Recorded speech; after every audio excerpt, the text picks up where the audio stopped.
Mondialisation 5. Réalité du marché. Pour expliquer la crise actuelle, les dirigeants politiques qui ont façonné le système alimentaire mondial aujourd'hui et qui sont censés prendre les mesures pour éviter ce type de catastrophe. On fournit toutes sortes d'explications que chacun a pu entendre à maintes reprises. Sécheresse ou autres problèmes qui affectent les récoltes. Demande croissante en Chine et en Inde, où les populations mangeraient actuellement plus et mieux que par le passé. Culture et terres qui seraient massivement affectées à la production de biocarburants, etc. Aujourd'hui, environ 70% des pays dits en développement sont des importateurs nets de produits alimentaires. Et si un total estimé de 845 millions de personnes souffrant de la faim au niveau mondial, 40% sont des petits agriculteurs. Si l'on ajoute à cela la restauration du marché, du crédit et des marchés financiers, et qui a été une gigantesque industrie de la dette, sans contrôle sur les investisseurs, le problème apparaît dans toute son ampleur. Les politiques agricoles ont perdu tout lien avec leur objectif et le plus fondamental. Nourrir les populations, la faim fait des ravages et les gens sont désespérés. Le Programme alimentaire mondial des Nations Unies estime que les récentes hausses des prix font qu'il y a maintenant 100 millions de personnes supplémentaires qui ne peuvent plus se soumettre de manger à leur faim. Les gouvernements cherchent désespérément à se protéger du système.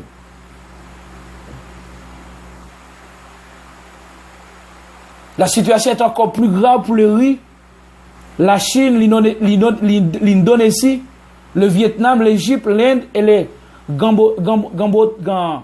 Cambodge ont interdit ou strictement limité des exportations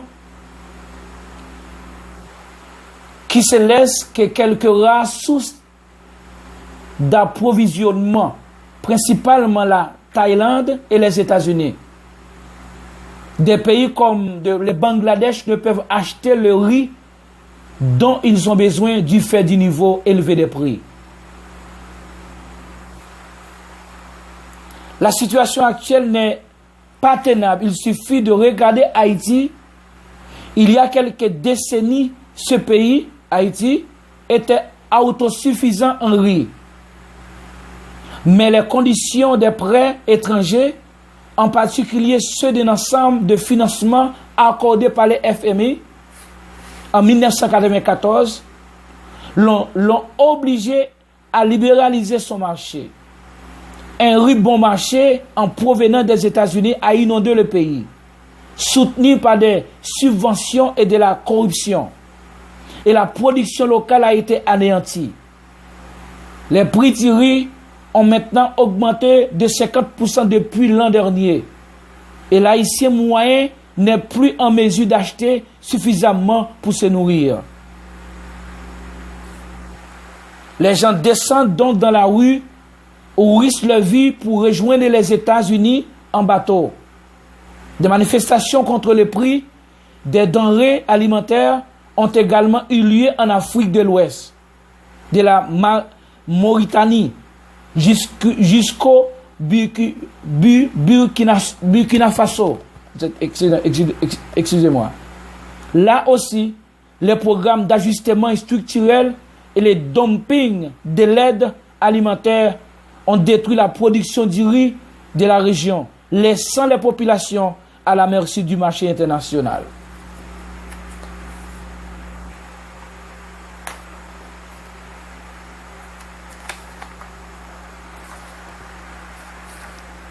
Maintenant, la vaccination est devenue un instrument de la mondialisation. La vaccination est devenue un instrument de la mondialisation. Il y a une partie de la population du monde qui est contre le vaccin, lequel est catalogué comme un poison. Pour le développement de ce sujet, je vais entendre la voix du grand écrivain international du Royaume-Uni, M. David Vaughan, qui a une très belle narration sur le vaccin. C'est lui qui parle maintenant. Monsieur David dit, on m'a informé en 1997 par un scientifique de la CIA qui voulait me raconter pour me donner les informations qu'il pouvait en 1997. Dans le plus grand secret, dans des vases souterrains. Ils avaient des puces électroniques qui étaient si petites qu'elles pouvaient être introduites aux gens par seringue hypodermique à travers des campagnes de vaccination. Et c'est qu'il était planifié. Et c'est ce qui était planifié. David continue. L'écrivain. Des années plus tard, bien sûr, on a maintenant un nom pour cette technologie qu'on appelle la nanotechnologie, dit l'écrivain.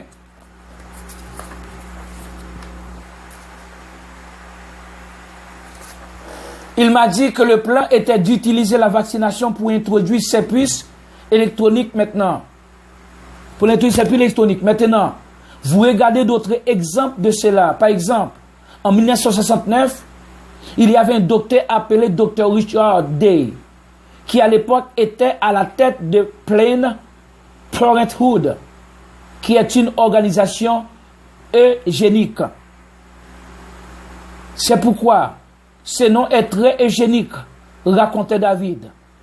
Il a dit à des médecins de Philadelphie ou Pittsburgh en 1969 que sérieuses choses vont arriver dans les années à venir pour transformer notre société et glisser ce système de contrôle, disant l'écrivain. Quand vous comparez ce qu'il disait hier et ce qui arrive aujourd'hui, c'est extrêmement précis, confirmait l'écrivain. Et certains sujets sur lesquels il travaillait étaient qu'ils veulent créer de nouveaux virus dans les laboratoires qui seraient résistants aux antibiologiques, racontait l'écrivain. Qu'ils veulent également créer cela pour réduire la population. C'est toujours l'écrivain David qui parle. Et également qu'ils vont essayer de changer les soins de santé des personnes âgées pour que de nombreuses personnes meurent et n'atteignent pas une longue durée de vie parce que de leur folle perspective, les personnages âgés n'ont plus d'intérêt pour eux, expliquait l'écrivain. Ce dont nous assistons actuellement est très clair. C'est cette tentative de jouer la carte d'une massive d'immunisation avec l'excuse de faux virus pour avoir accès au corps humain. Le système d'information du corps pour tout le monde, cette planète. Pour tout le monde, cette planète. Ils ne veulent pas faire ça dans l'intention de protéger la population. C'est faux. Confirmé David. Les forces qui offrent les vaccinations sont les mêmes qui ont créé les virus et dont elles t'obligent à te vacciner, déclare David. Ils font ça dans le but d'avoir accès à la population pour des raisons très malveillantes. Ce que les gens doivent savoir, ces familles n'ont pas les mêmes valeurs de la vie, du respect que nous avons parce qu'ils prennent les humains pour du bétail. Rien d'autre que du bétail, dit l'écrivain.